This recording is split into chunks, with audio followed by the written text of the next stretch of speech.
take it for a drive, enjoy it. It's going to be fun. Might not have many more left in it. So, do you think it's the head gasket? I hope it's not. But the way that it's like pushing air into the system, I feel like it would be.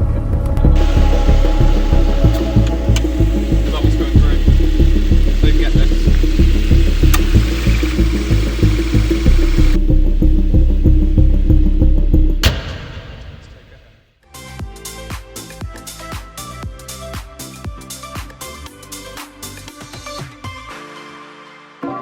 This is my Subaru Legacy Spec B 4-wheel drive flat 6. That's all the nerdy stuff. Bought it a couple months back, done a few jobs on it, and today we're going to take it for a good little test drive.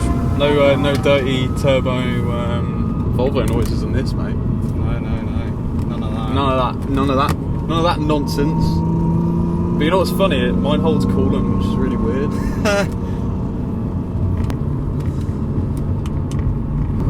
But there's a few jobs you've already done. So what are the jobs that you've already done so far? So the most recent thing I did was the O2 sensor. Yeah. That failed.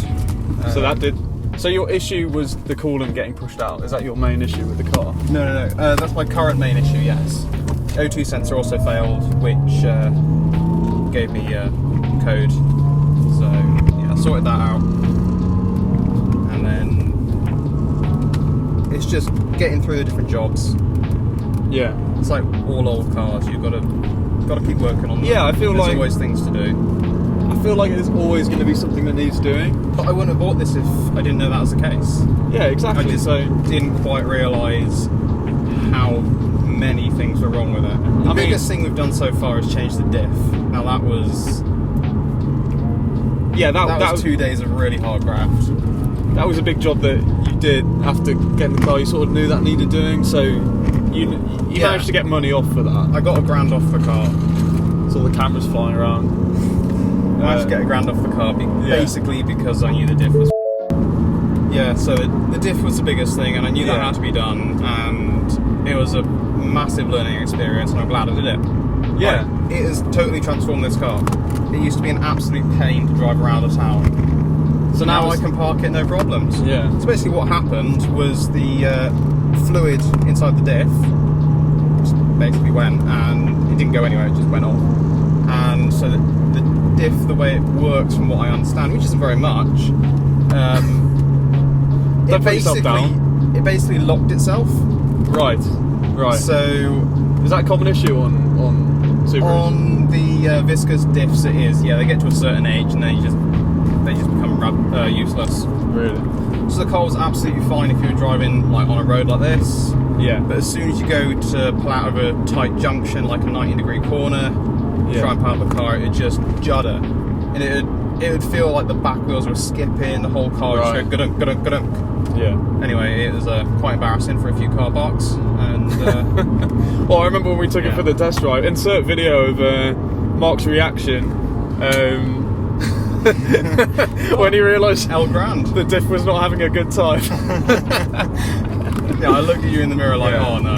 Oh, that was quite funny actually. And then the classic smell of the oil lubricant for the LPG system burning as we were driving it around. That was fun. And you were like, what the hell's that smell? And I was like, it's just a bit of oil, it's fine, mate. I'm not too worried about that. It was highly amusing though, from sitting in the back. It does sound good. What is this, 240? I don't want to get it wrong, because I will get 240. I will get 240 brake. I will get That's what you're going to ask. Comments. Yeah, around about 240 brake. So you've had the coolant issue, you've had the diff issue, you had the LPG issue, which you took to a specialist to resolve. Nice. What was the LPG needed lubricant? Is that right? So the lube system on the LPG, it was basically like a really advanced electronic system. Yeah. So they've replaced it with a vacuum line system. Yeah. Nice and simple, does the job, but it just means that when it's on petrol or gas, it's always getting LPG. So I've been fiddling with that since I had that done, trying to get the LPG lubricant mixture right. Yeah. So it was pushing too much through, and it was causing the car to basically choke, and it would give it a bit of a fluff when you put your foot down. So apart from that coolant issue that we're still yet to diagnose, Yeah. what are your other jobs that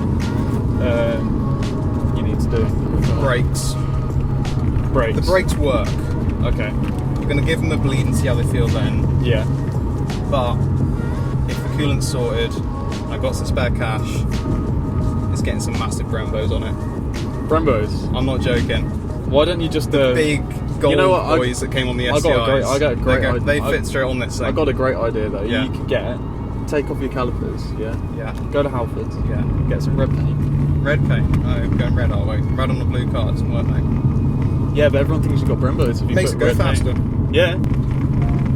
To be fair, there's a lot of interesting things that we have talked about. So hungry. I'm hungry. You got your wallet on you? I do, yeah. Snacks are on you then.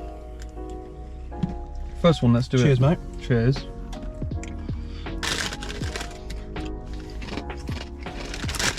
On the squares, Chris. So we're planning a trip in our two cars. There's a trip coming. We will see. It will either be in one of the cars, or if this gets sorted, it will be in two cars. Yeah. Now you might already know this because you're in the future, but as it stands currently, there's only one working high mileage fleet vehicle. So, do you think it's the head gasket? I hope it's not. But the way that it's like pushing air into the system, I feel like it would be. The bubble's coming through. Luke, get this.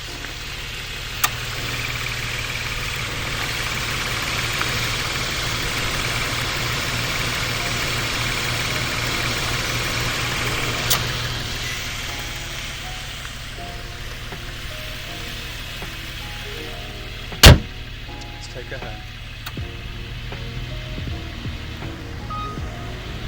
Even the gimbal started to play up.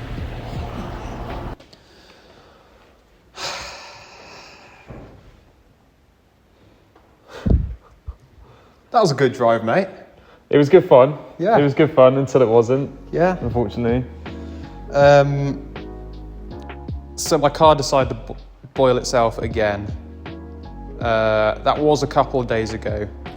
And since then I've had another look at it. We've done a test on the coolant to see if there's any oxygen getting pushed into it, or CO2 should I say.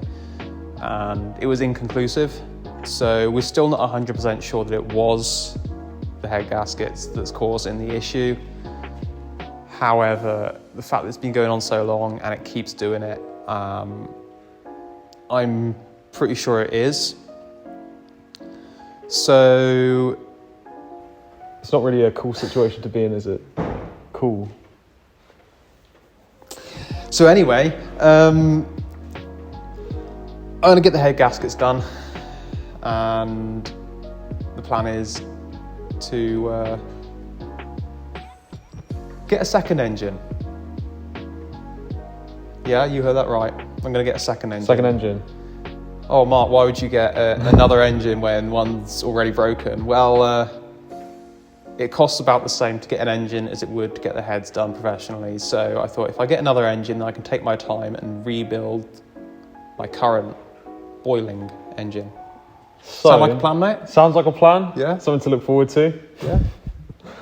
So we'll see you in the next video of Kitchen Sink Cars, where hopefully we'll have a engine going inside this Subaru.